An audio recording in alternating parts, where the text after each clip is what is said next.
விவசாயி, mechanic, engineer, இப்படி அப்பாக்கள் யாரா இருந்தாலும் அவங்க கனவெல்லாம் அவங்க பசங்களுக்கு ஒரு best college. AAA college of engineering and technology, Sivakasi. Counselling code 4680. வெளியிலிருந்து ஆதரவு தெரிவிப்பது என்பது ஏற்கனவே நாங்கள் எடுத்திருக்கிற முடிவு. அந்த முடிவில் உறுதியாக இருக்கிறோம். வெளியிலிருந்து எங்களுடைய ஆதரவு என்பது அமைச்சர் தமிழக வெற்றி கழக ஆட்சிக்கு தொடரும்.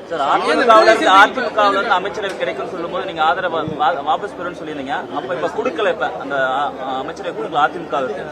அது நீங்க சொன்ன காரணம் வாபஸ் பெறுவோம்னு சொல்ல, மறுபரிசீலனை பண்ணுவோம்னு சொன்னோம். அதிமுக அமைச்சரவையில் பங்கேற்றால் மறுபரிசீலனை செய்வோம் எங்களுடைய ஆதரவு என்பதை தெரிவிச்சிருக்கோம். இப்பயும் அதே நிலைப்பாடு தான்.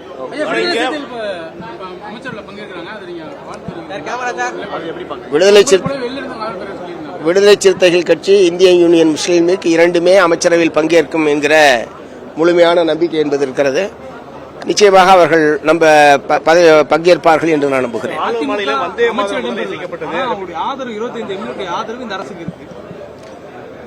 அன்னைக்கு நம்பிக்கை தீர்மானத்தின் மீது வாக்கெடுப்பு நடக்கிற போது அவர்கள் தானாக முன்வந்து இந்த அரசுக்கு ஆதரவு தெரிவித்திருக்கிறார்கள். எங்களைப் போல ஆட்சியினுடைய ஒரு அங்கமாக அவர்கள் இருப்பதற்கான வாய்ப்பு என்பது இல்லை. ஏன்னா சட்டப்படியும் அதற்கான வாய்ப்புகள் என்பது ரொம்ப குறைவு. அப்படி இருந்தால் அவர்கள் தகுதி நீக்கம் செய்யப்பட வேண்டிய ஒரு ஆபத்தை எதிர்கொள்ள வேண்டிய நிலைமை என்பது அதிமுக எம்எல்ஏக்களை பொறுத்த வரைக்கும் ஏற்படும். ஆகவே அதற்கான வாய்ப்பு கொஞ்சமும் இல்லை என்பதுதான் என்னுடைய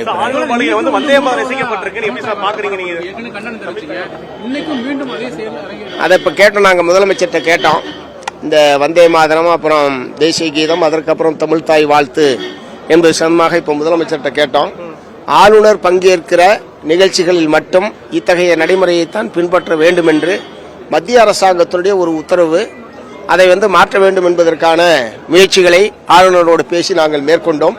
ஆனால் ஆளுநர் அதை ஏற்க மறுத்துவிட்டார். மத்திய அரசாங்கத்தினுடைய பிரதிநிதி என்கிற முறையில் மத்திய அரசாங்கத்தினுடைய உத்தரவைத்தான் நான் பின்பற்ற வேண்டும் என்று ஆளுநர் அவர்கள் தெரிவித்து விட்ட நிலையில் ஆளுநர் பங்கேற்கிற நிகழ்ச்சிகளில் இதை தவிர்க்க முடியாமல் இருக்கிறது என்பதை முதலமைச்சர் அவர்கள் தெரிவித்தார்கள். ஆமா, பிப்ரவரி மாசத்துக்கு பிறகுதான் இந்த உத்தரவு என்பது வந்திருக்கிறது.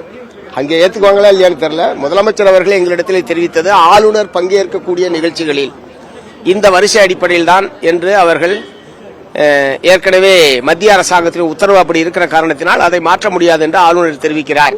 ஆனால் நாங்கள் மாற்றுவதற்கான முயற்சிகளை மேற்கொண்டோம் என்பதை முதலமைச்சர் அவர்கள் எங்களிடத்தில் தெரிவித்தார். சட்டப்பேரவையில் இதே நடைமுறை பின்பற்றப்பட்ட மார்க்சிஸ்ட் கம்யூனிஸ்ட் கட்சி நிலைப்பாடு என்னவா இருக்கு? அது பாப்போம். விவசாயி, மெக்கானிக், இன்ஜினியர், இப்படி அப்பாக்கள் யாரா இருந்தாலும் அவங்க கனவெல்லாம் அவங்க பசங்களுக்கு ஒரு best college. AAA college of engineering and technology, Sivakasi. Counselling code 4680.